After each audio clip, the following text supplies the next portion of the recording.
No, Besides We're you. going live. Are you plugged in? We are live. We are live. Oh, nice. All right, I'm testing it out. Hand them those cookie jars. Jack of all trades. No, I didn't bring whiskey because I gotta run home. Probably trying to come back. Usually I go to sleep till the Good? We're live. You ready? Okay. Morning. Good morning, welcome to Detroit Community Land Bank Monthly Board of Directors meeting. Today is May 20th. I will call to order at 8:32. We'll start with a roll call. Brian Barker. Here. Andrew Cooper. Here. Tamara DiMartino. Here. Monica Kuzieski. Here. Bob Conley. Here. James Mager. Here. Suzanne Spellin. Here. Brian Sano. Here. Absent is James Donnelly and Kim Ash McPherson. We'll start with a review of our meeting minutes from April 15th, 2026.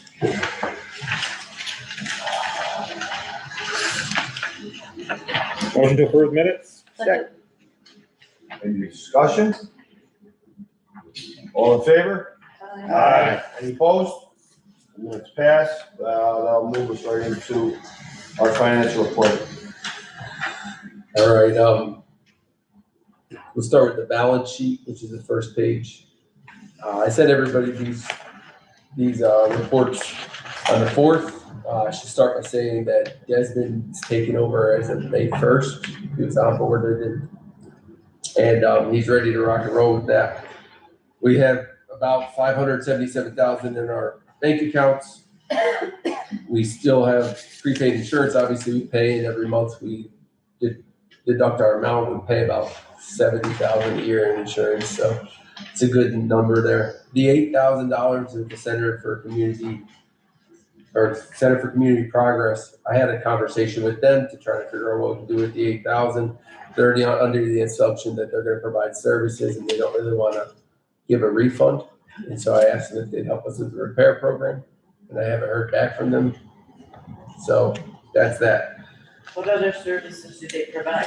Exactly. Consulting of sorts to help organizations. I think the original contract was to try to set our vision, which I don't think is applicable now. But other than I asked if they would just look over our documents and help make recommendations to create another set of eyes on our program to make sure there's no concern with us miscalculating any of the scores on the applications. But the difficult part is Tarek, who's the person working for them. He's actually taking a new job. So I had a conversation with him, and he was leaving in a couple weeks. So I'm not even sure if he really got to communicate that. So we still have that. Is he the one that said he won't give us the refund? He's the one. He didn't say it in those words. Well, wait for him to leave and see if the next guy will. We can definitely try that. Just say that he promised, and then when the next guy comes in, he'll be like, "What? All right." Right. love your tenacity. I mean, if we have a need and they can meet that need, then it's worth looking at, And but that's what I thought we would end up doing. So otherwise, it just sits on our books. And yeah. I- Otherwise we should go for a refund because Yeah. it's not, otherwise, we don't just spend it because we have it and it's complicated to get it back. Mm-hmm. Yeah. And so otherwise on the balance sheet, we just have the properties that we own and the values of those assets.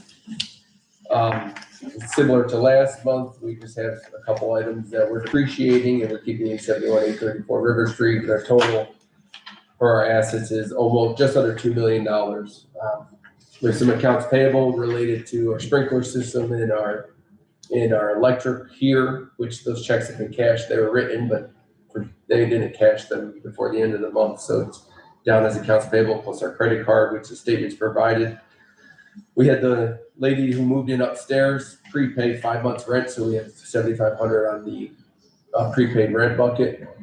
Yeah, she had it and she wanted to do that as part of her goodwill to move in. So we didn't require it. It's not legally allowed to require somebody to pay more than 1 month's rent in 1 month, the deposit of more than 1 month, but she offered it up. It's what she wanted to do. So Does she have any other friends that are looking for places?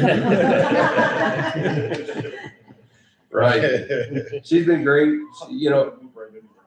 one of the nice things about tenants when they move in so far is that they're able to like almost stress test the building right away and give us indications of, and one of the funny parts about this, the apartment back here and upstairs is the shower diverters we bought are all set to very low heat. Mhm. So both apartments had the same issue where the diverter just had to be turned up. And it was just one of those, you don't know if you're selling a building, you know, those little nuances, but they definitely stress tested. Sure. You know, she did have a problem with getting packages because the bus stop's there and people sit out front. So we bought, if you look in the back, there's a black container that has an open lid, and I'm gonna install that later today, just so she can get packages and there's a code on it, she can open it up and people won't steal them as easily. And so, yeah, our liabilities are 68,000 on that, you know, 1.9 million. So our total, the value of the organization is 1.913, 1,913,000. Because we have about $319,000 of net income this year so far. I have to make a final draw on our LBI phase 2, June 1st deadline. So once that happens next month, we'll probably show another couple $100,000 in net income. So we might be at 500,000 for the year so far by June 1st for the total. But otherwise, largely all our expenses are keeping in line with they are keeping in line with our budget, and we're at $320,000 for the year, so.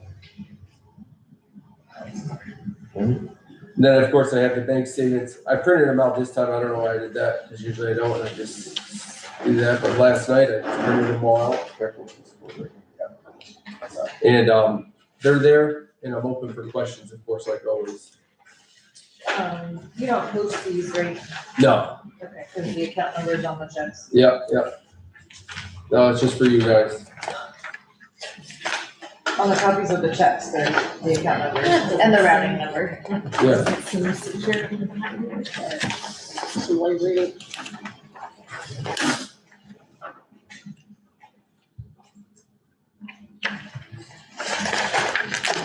Jamie, that concludes the finance report. There's no questions. Any other questions? Anybody? I'll move into our executive director's report. All right, so I had so many little details and I got some feedback from some people that wanted to hear a little bit more about what we're doing every month. So I prepared a report which just has some bullet points of some of the top items that we had happen. And the ones in italics, I'm gonna go over with everybody, and the ones not in italics, I'll just let you guys read and ask questions if you'd like. The first thing to note is I sent the email out, but Jaden concluded the spring semester, call it. You know, one of the big accomplishments.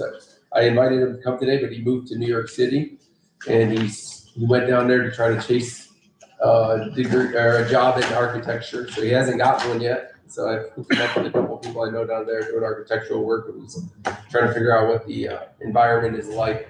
But one of the big things Jaden was able to accomplish was getting us to the next round of the Move in New York program. So a lot of his documentation is institutional now, and the state has had a call with Paul and I in order to talk about the next steps to getting those buildings built in our city. And Jeffrey Callan is here for the summer internship session, and he's going full steam with the repair program. I'll let you speak to that if you'd like to.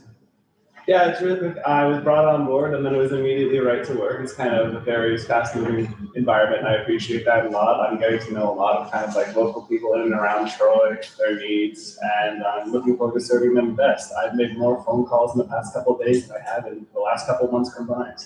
And introduce yourself. And I'm Jeffrey Kelly, obviously. I am graduating now from my Master's of Urban and Regional Planning over at UAlbany. So I'm in the planning field a lot. I was specialized in transportation, but I think one of my main things when I was there is that I cared about transportation and community planning kind of equally, and I thought one went with the other. And so I'm looking forward to kind of completing that set in my head, if that makes any sense. Are you looking to stay local? I think for the medium term, yeah. I am eventually going to be, I think, also moving back down to the city is where I'm from. But I'm really happy to do a lot of work out here too. So Great. Well, welcome.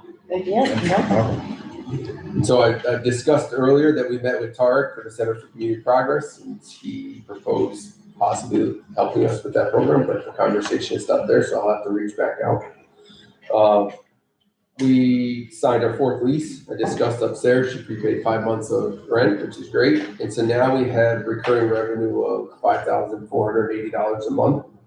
And I think in my world, I think rent in the rental business is a great business to be in. So we've got minimal calls. The ones we have are substantial enough that they weren't just shots in the dark, you know? Not at all. Not You at know, all. the diverter needs to be adjusted, or there's, how do I operate this, or, More of how do I operate my new oven, or how do I operate this or that, like Brad said, but Yeah. no real maintenance Are calls. they calling you? Who are they calling? Yeah, They well, well, they're who's responding, texting, I guess. emailing, or, They're texting. I haven't gotten any calling. calls, but Okay. depends on who they're comfortable with, to be honest with you. Yeah. Seems like the gentleman behind us is comfortable with me, because I have passable French, and he does speak primarily French. Okay, well, that makes sense. Yeah. Yeah. So, it's, you know, but Step it up, Paul. come on, yeah. Wow. Get on I Babel. think, yeah. I have a noon showing put at a performance 8:34 plan second in floor your, today, so. Whatever languages you need. Great way to learn. So who's like, and so My you've been first out day in the to rental do business. whatever it is needs to be done, or who's I going? adjusted his diverter. I think maybe, did you go upstairs, or did we have Domingo do the diverter upstairs, or have we not done it yet? We have not done the diverter So I might do it upstairs, later. but she's all getting of 5 minutes. screens. We kept 3 old windows upstairs, which we're gonna replace. They're very, very tight. We're trying to work within the confines, obviously, of the budget. And, we're over that hurdle, so we made the decision to just put 3 new windows in with brand new screens, et cetera. And then that way, there's no other issues or, things that we need to tend to, and hopefully she's good for many, many years. I think she wanted to open the windows to let her cats Yes. experience the breeze, but the problem is that there's no screens, so she's more Right. afraid that they fall out. Right. So, and then she Oh, brought might that up. fly in. She brought that up, and so we just said, $5,480 a month. 3 windows is probably under 1,000 or Yeah. around 1,000 to install, so she deserves it, I think. For sure. Sure. If there's ever any issues back here, I do know how to say bonjour and oui bon. I'm like, hello, yes, good. Yeah. So we There you go. Paul and I delivered our annual report to City Council. They had some questions regarding getting into the rental business. I followed up with council members that talked about that. Tioga County Land Bank has adopted a leasing policy based largely on ours. And there's a couple other organizations around the state that are trying to figure out how to become more sustainable, because there's obviously, from our city, we don't get any funding. And from their municipalities, they're getting stretched thin with the Tyler decision, because surplus being such an issue that they're not just wanting to pass properties right to the county land bank. Right. And Albany County Land Bank itself was in the business review of talking about a rebrand or a redirection, and really that was based on the fact that they used to just get all the buildings and they were a clearinghouse for the buildings. That doesn't exist anymore for cities and municipalities. Foreclosing governmental units aren't able to just pass them through. So everybody's trying to figure out, how do we become more sustainable? And obviously Troy has never been the clearinghouse for the city itself. So I think we are in a better position because we have never been supported in that way. So we've always had to. Who'd have Sort thought all these years later, it would have been a blessing in disguise. Right, we're already positioned and Yes. we're not loaded maybe institutionally to depend on it, because now at this point, everything's going to auction. Albany's just had an auction a couple weeks ago where you could, in the past, have to get it through the land bank. So it's a great thing in terms of, for us, and when I go in June, all the executive directors wanted to meet in a quiet room where there's no other people, no presenters, just so they could try to figure out how their organizations are moving forward. So So what questions did the council have about the rental program? they just wanted to know if the other organizations around the state were doing it. And, Were they concerned about it? no, Just more informational. more, I think it was a question that they wanted to ask, so it was on record. So if anybody was to ask later, why are they doing it? There would actually be something to look back to.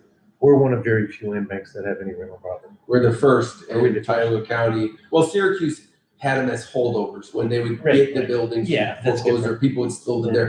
And that's the original intent of allowing land banks to lease, is that there are people that are still there. If it was legally not allowed, then you couldn't follow the law for evictions because you're not legally allowed to have people living there.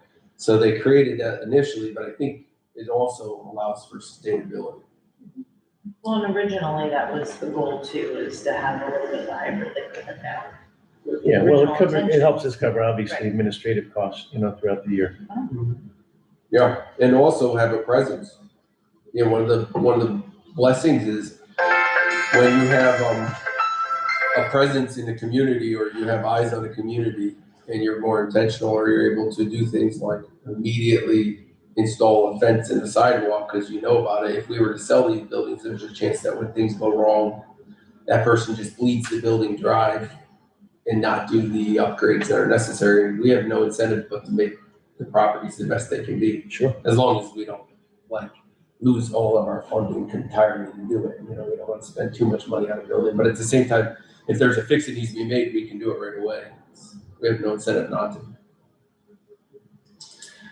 So Paul attended the open house and ribbon cutting for Park Avenue. It was well attended. I think the mayor was there, city council president was there. John McDonald was there. Paul spoke and just talked about the partnership of the land bank with Habitat for Humanity and the city in that way. I discussed that we onboarded Good Book Accounting for May 1 start.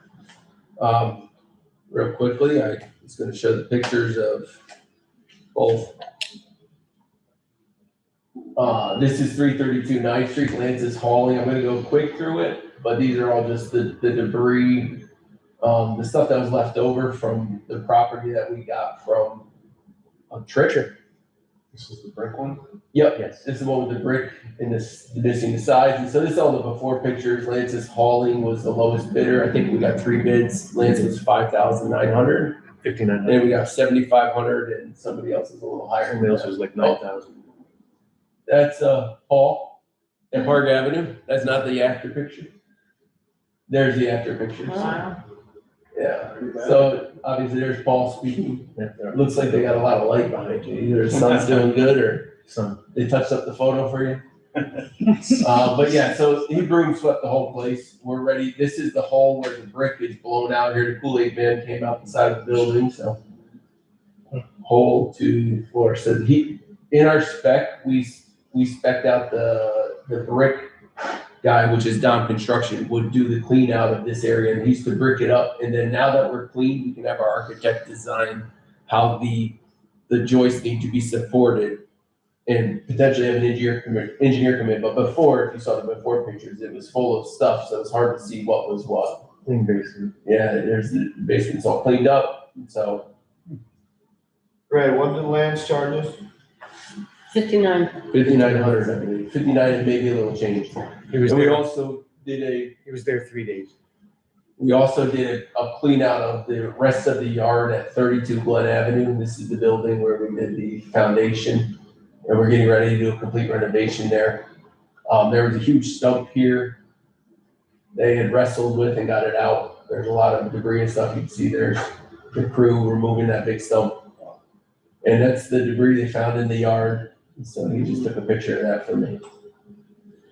So, That's just from Glenn? that's from 32 Glen, yeah. I mean, 2 years ago, we cut down all the 10-foot saplings to a place where you could actually get to the backyard. And if people were to break in, you could see there was people squatting there.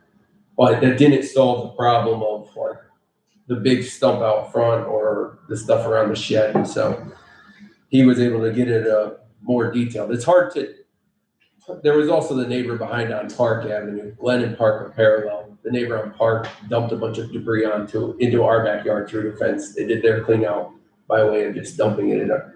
So one of those, it was a gift and we took care of it for them. And it's one of those things that happens. But yeah, when we did our initial phase, it's hard to tell a landscape contractor or a tree contractor, cut down all the brush out back and remove it if they can't even see their way through the forest. So it was initially just cut everything down and remove the stuff that's cut down. But then they identified there was tons of piles of sticks. There was tons of trash that are back there. And they're like, we didn't quote this out. I said, okay. do what you quoted out, and then now we're finally ready to do that complete rehab, and it's easier when everything's gutted down and cleaned. Is that just a side yard or is that a lot? Is that a whole? It's a building and there's a whole lot next to it with a shed that's unfixed yet, but maybe we'll do it. The goal is to have that construction start this summer. You know, we have somebody set up. I'll let Paul talk about setting that up. I'm done with the report, but we have somebody set up to remove the siding like we did here and get it prepared for like new electrical service. But Yeah, we already have a contract with someone to remove all of the siding, get rid of all of that debris. Following that, LaCourte Electric will be putting in electric service immediately thereafter, and then going through obviously plans and changes to get the building actually started. The same goes for 32, 332, and for 836. We won't be removing any siding at 836 or at 332, but the electricians will be keyed into those particular jobs. can you describe how we got to the process of getting LaCourte or ready to go for the siding removal? Sure. We put out requests for information, Request for proposals. truly. And we got back 3 different ones on the electric. LaCourte was awarded. They are WBE, and they were right on price and also WBE, which we need obviously to make our numbers, by the end of the year. And with the other, he's an MBE contractor that's doing the siding removal. He was by far the lowest. We had prices ranging from, I think, $9,000 to $18,000. Again, another 3 bidders. And so we gave that to that individual contractor. So, and that's where we're headed. So just to clarify what you said, Paul. Please. So the electric was priced out, and I'll start with 32 Glen Avenue. And so we got 3 quotes for that. I don't know which one's which, but oh yeah, good call. So they were all under $10,000. LaCourte say for this one was $79.50, and then I'm just checking this one. Capital Electric was $7,200, but they didn't have the MBE certification. Correct. Right, that's Same one. So we, $7,900 for a new service. yeah, new service panel and an outlet underneath so we can work on the building. So as soon as they're done, construction can start without generators running, et cetera, et cetera. And so with a 10% allowance for WBE, she's right on par. And then the final one was There were 3 total prices on that, just so I can review. One was $79.50, another one was $72.50, and then for the main service at 836 River Street, that was $9,800. And in each case, including the WBE benefit, they were the lowest yeah. And then of course, and most responsive. Northeast Urban also priced it out, but the issue with them is they're not licensed electricians. And so to get we had an issue with this in the last round. When we were getting permits, having the general contractor come to us to give us a licensed plumber and a licensed electrician. It was the easiest thing for us was to get our permit for here because we were general contractors versus asking our general contractor to give it. So our goal is to identify a licensed plumber and electrician to allow us to get that permit quicker instead of waiting, and the HVAC guy and the HVAC details. With the contractors that we've dealt with, the 2 GCs in particular, it was like we're always chasing, okay, where's your permit? When are you getting the permit? And they were always saying, oh, my plumber hasn't gotten it, my electrician hasn't. Well, we don't want to do that going forward. Yeah. We want to control the timing and aspect of the job from start to finish. Yeah, and so that's how we landed on LaCourte. I just want to be clear about that. And then ready to go for the siding removal was $9,000, but there was a second quote for $13,800. For 13.8. Yeah, so he was just lowest, and he's an MBE. He was lowest and MBE. So, and he's the one that did the mold remediation in this building. Are any of these first-time partnerships or first-time awards? LaCourte is. LaCourte. And then do we have any kind of a list of contractors, just thinking about sustainability, do we have a list of all the contractors that we've used and, and almost like I don't want to say a score, but like a no work list and a work list, meaning like, A blacklist. like, Well, people that we're not willing to hire again, yes. Yeah, there's a list of those people. And then there's a list of people that we know and trust. And there's just a general list of contractors in every field that we carry in a database here. Okay. So that when we're putting out an RFP, we're not chasing our tails. We just drop, boom, move, Great. you know? And then follow-up calls to make sure, did you get the RFP? Or are you meeting us on site on such and such a date as scheduled? Now, Paul, for the electric, you had told me, I think 13 people showed up through the walkthrough. We had 13 total people, 11 different entities come through, and 3 final proposals come through the door. And so obviously, you know, strategy wise, Paul and I was talking about this, in the future, maybe we don't, for a smaller project like that, maybe we don't do the full, like, everybody meet. Instead, we just Maybe schedule time so that 2 people show don't. times or maybe 3 show times, because sometimes contractors feel that if there's 10 of us there, it's a cow call and my chances of getting the job are slim. So we don't want that. We want to encourage people to do a formal bid. So instead of doing that, maybe we'll have 2 or 3 different times. So again, stagger them out. So there's only 2 contractors, you know, that appear, or 3 contractors that appear at the show. Yeah, that makes sense. So, Yeah. Are those pictures available on the website or? No. Do you want me to do a post later to show like Yeah, I the before and after? Yeah. All right. I mean, maybe not all of them, but No, a not all like of a them. couple. no, there's 100. I mean, there's a pictures. bunch of, we only saw a couple after, those look great, and so a couple pre would be. You know, Yeah. one Balance room that, before and the same room I'll after. post that later today. Along those lines, I think it would be really interesting to create a storyline on 9th Street, Okay. right? Salvage from demolition, right? And, because those pictures after he cleaned it out are pretty impressive, They're redeemable. right? Like when you look at the floor, right, like Yeah. it's, Me and Jamie were looking at the floor and they told us this. It's like, and the it's a picture fireplaces, frame, the right? fireplace, yeah. Can we tell the full story? Can we tell the whole story, or is that not too early for that? They gotta tell that they're live streaming. No. I mean, in the post. Yeah. How significant it is to our board. Yeah. I mean, I think that's fine. I mean, are you okay with that? 100%. Love Are you talking about like what I would like to see is like you go on, you see these reels, like somebody just adopted a dog or a horse. Well, and then you see No, the no, whole- the you see history. the whole history, but I think it'd be cool to see, you know, what Monica said, the beginning, Yeah. that's the middle, the cleanup. No, we're going way back. I'd like to go No, back the to real the beginning, when his Bob family goes was, back to the 60s. when he was in the Bob walked 60s in. in that. That was his Oh, childhood. well, that would be cool. And too. here we are All right. saving a property that one of our board members actually Well, that- lived in as a child. Yeah. That goes back to making sure that one of the reasons why HCR likes us is because we preserve, Right. right? We're Sure. preservation of summer, and I think that that's part of the storyline. You know, going back to what Jeffrey said, right? We're rebuilding communities. We've all adopted that passion, and I think that that's really important to go full circle, right? But then go and show the process of what we do and how we invest the grant money that we're funded with, right? And how we put that money to work and how we keep it moving, right? Sure. I think there's a real, the before and after just the cleanup is impressive, Yes. let alone just the milestones, you know, however long you think it's gonna take the project to, from start to finish. Mhm. You know, if it's 9 months, then maybe like every month do a progress pic, or maybe it's every other month a progress pic. Gotcha. I I think would, people would like that. quite honestly, those pictures before and after, I would like to see other organizations, not only within our city, but the surrounding cities, to see that it's doable. Because, no offense to Tripp, but they had no willingness or, what's the word? Gumption?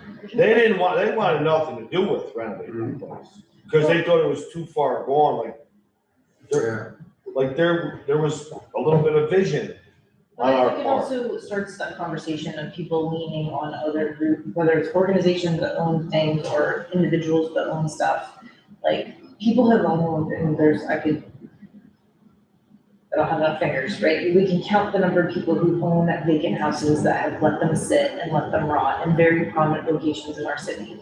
And I think this is a really good way to show that they are salvageable.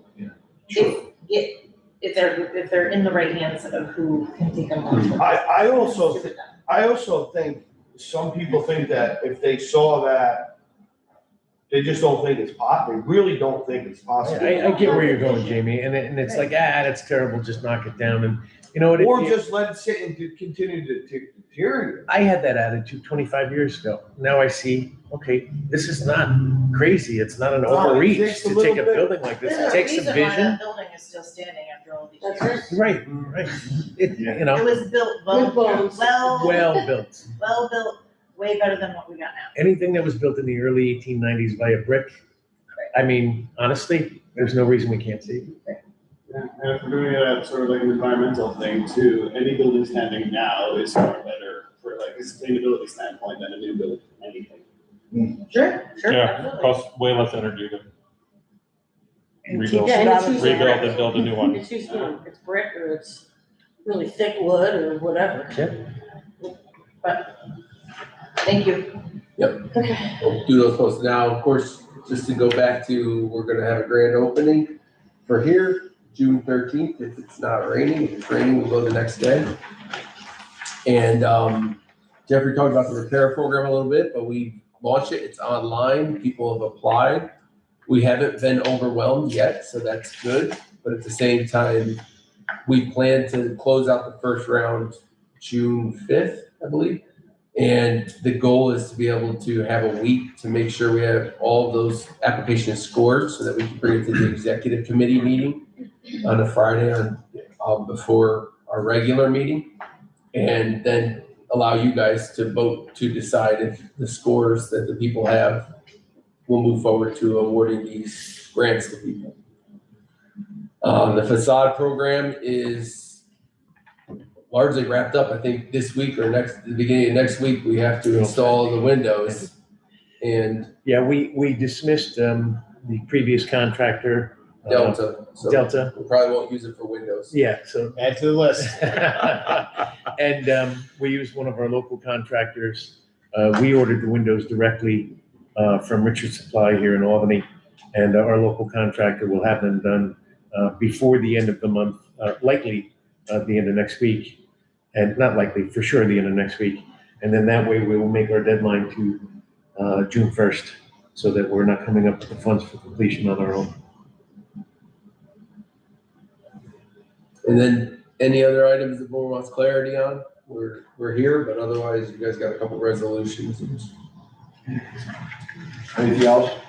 Questions, concerns?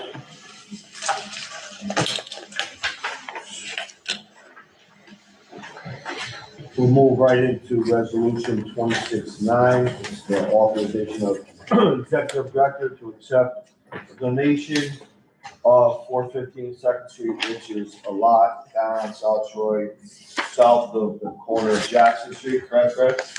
Next to Lots of Hope. Lots of Hope, which background knowledge, Lots of Hope was helped brought to a city park because of the Troy Community Land Bank. Without the work that you guys did in the past, Lord, that park would not have been able to be a city park. Maybe it would be a different way, but it was developed into a park because of the work the land bank did. And so extending it seems to be fitting for us. Can I get a motion? I make a motion. Second. Monica motion, Brian second. Andrew second, right? Well, Brian made the motion. or did We Suzanne? had 3 motions. So Andrew made a motion, Brian second. Great. Any discussion? All in favor? Aye. Any opposed? Any abstentions? Resolution 26.9. Resolution 26.10, authorization of executive director to pursue acquisitions of properties from the city of Troy, which is, I believe we discussed last month, Fred, correct, from the foreclosure list? We discussed it at A and D. A&D? And so I will bring this up to see the list, but you guys all have the list from the troyny.gov. And there's gonna be a live auction June 10th. And we looked at the list in the A&D committee meeting.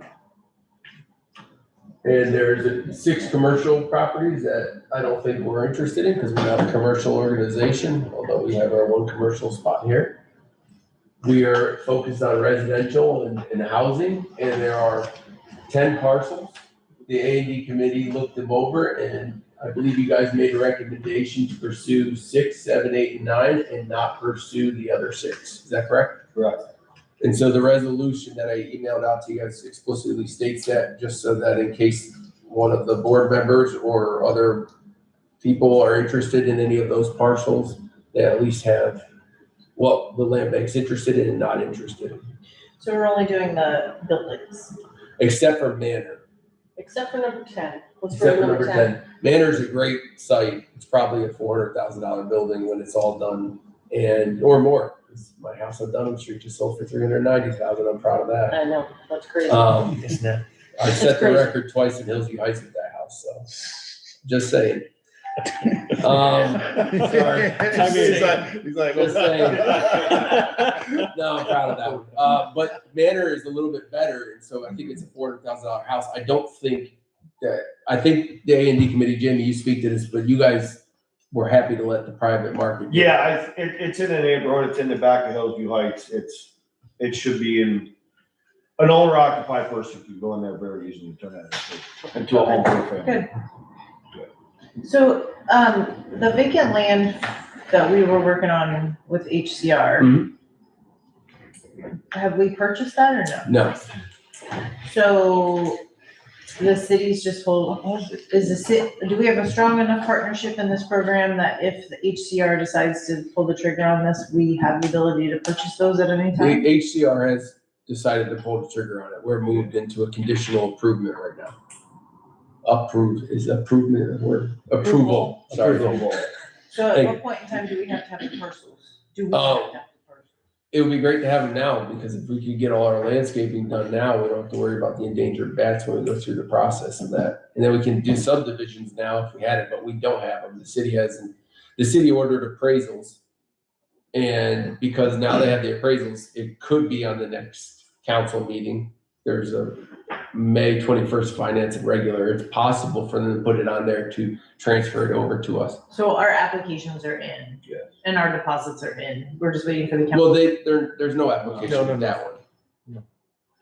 Okay, they're just giving them. It's their program, yeah, the city of Troy's. Okay. The city of Troy, the city council is the one that wants this through the resolution in last November. We're just the conduit to do it. Right. So it's their program, they're assembling it. They just want to make sure they didn't have a surplus to worry about Okay.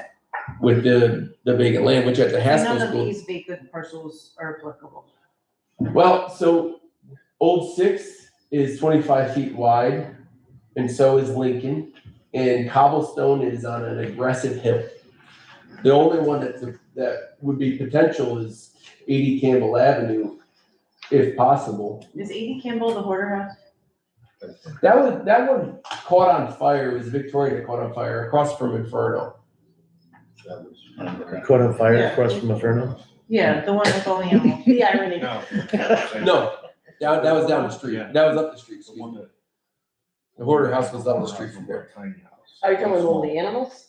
Yeah. Yep, that was up the street. It was up 5 houses. You would never see this. So is this right by Thomas, like on the corner of Thomas? The second one in, you would never see even the driveway. It's Yeah. behind the building on the corner. Yeah, the interesting part about this is honestly, it's $10,000 is their minimum bid for a vacant parcel. If we were to move forward with the move in New Is that York, the code? That's what I was just wondering. I think Rick just came up with it. No, like there's a process of how the auction item, like how the sale of surplus properties is supposed to happen in the city code. I told them that in an email that they should set the minimum to the amount owed, because if they do that twice, then the law allows the land bank to accept it without consideration of surplus. But this is arbitrary, and so it doesn't establish an actual public sale, so they leave themselves in a weird situation, but that's up to them. There's not a single lot that's gonna ever sell. For $10,000. Well, Campbell Avenue might sell for 10,000, Yeah, but it's from the land bank's perspective, we only get 6% of the total grant of like 275,000. So if we buy a lot for 10,000 and then do all the work to clear the lot, by the end, we're gonna earn $18,000, and we might actually lose money developing the Probably. property. So Probably.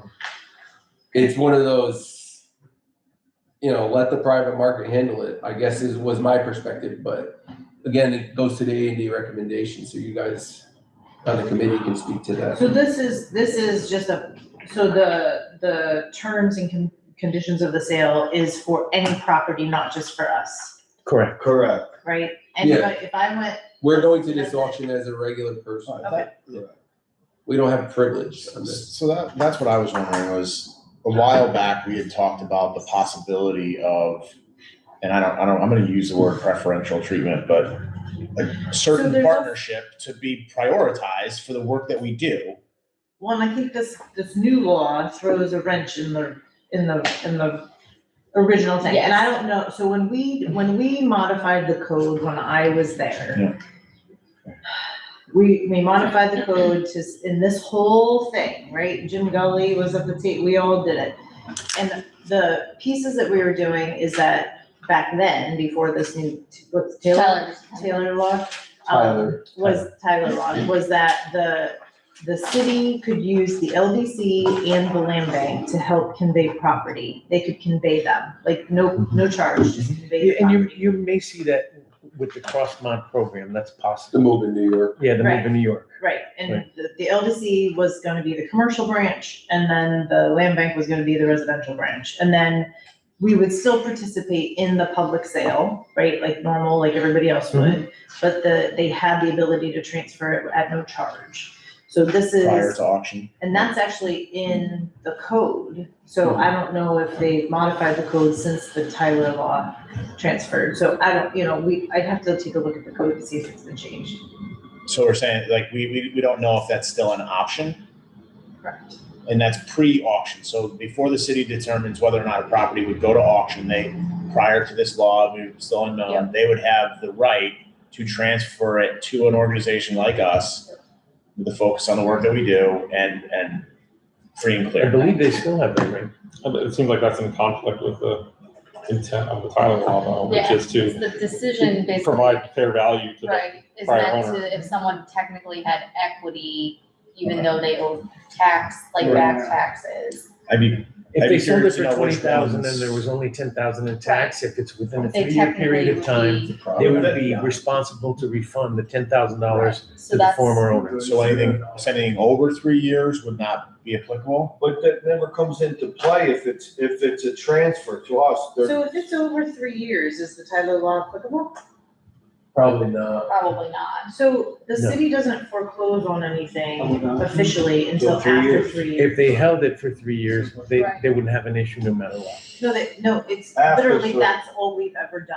We've After. only foreclosed on After 3 something, years. like they've gotten a notice at 6 months, 12 Sure. months, 18 months, 2 Fred, years. if you, And then you started the foreclosure process and you didn't foreclose At on that point, it something matters until now. the third year. Right. So I guess it probably wouldn't hurt to kind of just sit down with, yeah, we can look at the code and see, is this still an option based on the timeline? Fred's trying, but, What's applicable, what's not? yeah, the Right. foreclosure sales, it should say probably if there was an amendment. But right, I think because there's no it's gonna be, yeah. state law right now that tells people what to do, I think. So for instance, like, the Just, auction is out of an abundance of caution, maybe in some respects. The state law is there, it's just that It's, they're not engaging with people that know about it, like say Paul and I. And so I wrote an email to them 2 years ago explaining how the state law applies to their auction process. And then Rick called me like 3 months ago and he starts explaining to me. I said, I sent this email to you 2 years ago. You're explaining to me what I told you 2 years ago.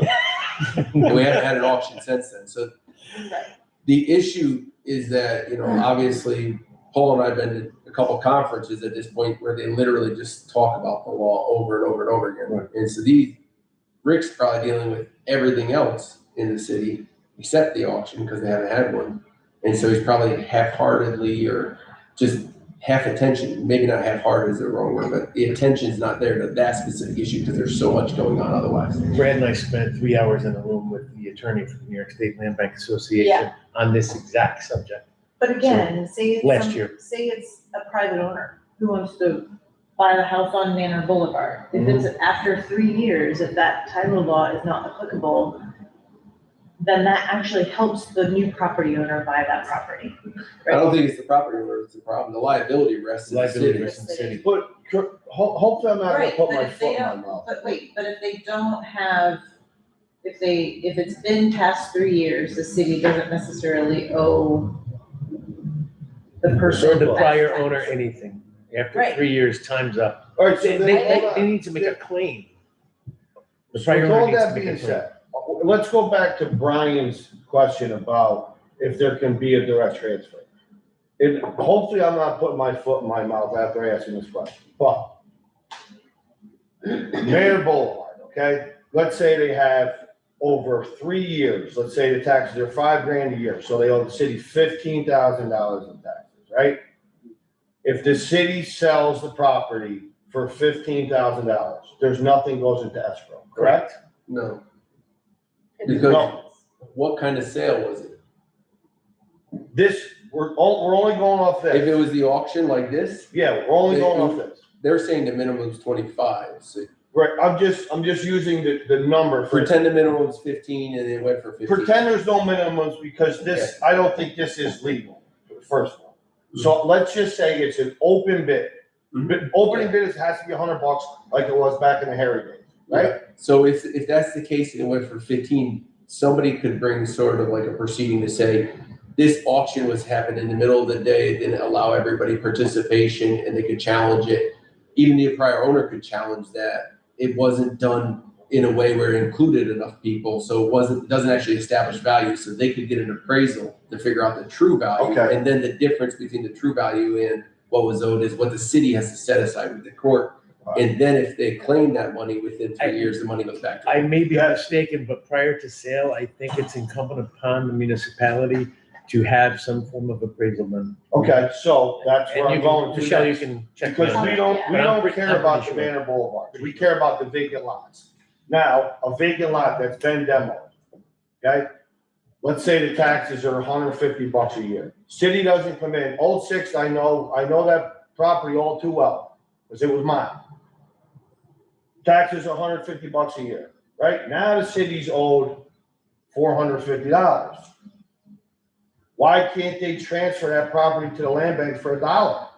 There is no surplus. Well, they have to get an appraisal, and the appraisal will determine the value. So they have to sell it for the appraised value? No, they have to No. figure out what the value was truthfully, instead of doing it like, So, okay, so let's say let's say After the 3 lot years, was $5,000. 3 years though, they can do Everything's what after whatever they want. The city never I think comes we need in. to verify though when the 3 years starts. when because the it is- transfer of title yes. happens, is when the Transfer 3 years title starts, but as soon as the transfer of title happens. So as soon as the previous- city takes The over, previous homeowner, Right. and it has to be a home, and it has to be an owner, and somebody who lived there, that person can make the claim. And So the they city make the has claim to with the city. foreclose. transfer of title is when the city forecloses, when the city takes ownership. Right. So then 3 years after After that. 3 years, that. so it's really The city 6 has years. to hold So it, it's six- so it's it's 6 6 years. years. Okay. Probably. Like There you that makes more sense. Yes. But again, it's all the city's liability, and they have to set aside the surplus Correct. in escrow. Well, so the with appraisal's done, court appraisal's done on the lands, right? for a move in New York. They get a fair market value for the land. Yep. Once they determine a fair market value, are we still able to go back to the partnership between the land bank and the city where we get, to Brian's point, we're doing the work. Shouldn't there be a partnership between the city and the land bank? Let's go through all the motions and get the appraisals done on the land. We've done that with Strategic Move in New alignment. York, yes. Yeah, I believe that is moving New York. Well, It's a true example of that. That doesn't necessarily mean that that's gonna happen every single day on every single parcel. But I think the Move in New York program is bringing us closer to making that come true So over part of- time. Part of the work that we did really early on when we funded the demolition, right, when the land bank funded the demolition, was that we would fund the demolition that the city performed, and then the city would give us the deed, right? Give us the property, and that's how we accumulated a lot of the properties, like Sure. over here on River Street for Habitat and all that other kind of stuff. So there was a transaction, right? There's more than one way to establish value. A true public auction establishes value, and an appraisal stuff establishes value, and the last part is a true assessed value, where our assessed values are 50% of the true value. You can't use that. You can't use that. So the court or the state law allows you to use it if it's a true value. But if it's not, then you gotta go to the other two, which is a true auction, which if you're not allowing people to participate because they're constructively denied access to the auction, because say they have a full-time job and can't get the day off. And now the value could be contended, but the liabilities on the city itself. If they don't produce an auction that allows people to go, the prior owner can bring a lawsuit to the city and say, I don't think they increased participation. We could have gone for more money if you'd only create a better time for the thing. So the best way to do it is to get an appraisal. It's the cleanest way to do it. And if they would get an appraisal, they know exactly what they're gonna have to set aside, and then they can do the auction and then that stuff. But in this case, it doesn't matter to us. We're gonna walk into these, whatever the parcels you guys want to, and we'll bid like everybody else, and the risk and liability is on the city. It doesn't become a lien to the property. At the end of the day, none of these parcels are worth 10 grand. But to your point right now about liability falling on the city, auction details of June 10th, 2026 at 10 a.m., that's a liability for the city. Okay, so let's just focus on 6, 7, 8, 9. So we're offering $100,000 for this four. Are we doing the minimum 25,000? So let me just speak to that. There's two ways you guys go. You guys could, the resolution allows for you to fill in the blank how much you want to spend, either per or in an aggregate. And you don't have to disclose the per if you don't want to. It doesn't matter to me. We can walk in and have a limit. If we're gonna talk about limits Yeah. for each one, we should go into Yes. executive. If you want to, I mean, it doesn't matter to me Yeah. what people know or I don't think know. it would be easier to do an aggregate, and go from there, but like you said, definitely have to go to executive committee, otherwise we play our hand. For me, I don't think it matters if we play our hand or not. But that's all up to you guys. Somebody would have to make a motion. I'll make a motion to go into executive session. Second. All in favor? All in favor? Aye. Any opposed? Okay, thank you. That's Just making tomorrow. sure you have to vote on it. I need, But Jamie, give us Jamie, 1 second, please. 1 Hold on, second. don't shut it off. Jamie, I assume the motion is you have to To discuss, discuss price. prices. discuss the, Correct. transaction. Yes, my motion is to discuss prices for executive director at the real property auction. Do we want to go through the rest of the agenda first? I think this is pretty quick, because we talked about it at the end. All right, give me 1 second, Frank. Yep, on the YouTube, just hit end stream. And Brad, nothing's changed, the numbers, we're just gonna go with what we decided. It's all up to you guys. And I second. Greg, will you check your phone to see that we're not live? Just to make sure. Can you just step outside just for a couple minutes until we get out of executive session? Okay? We'll bring you right back in. Yeah, there's a bathroom right there. Go ahead. Just hit end stream. Yeah, okay.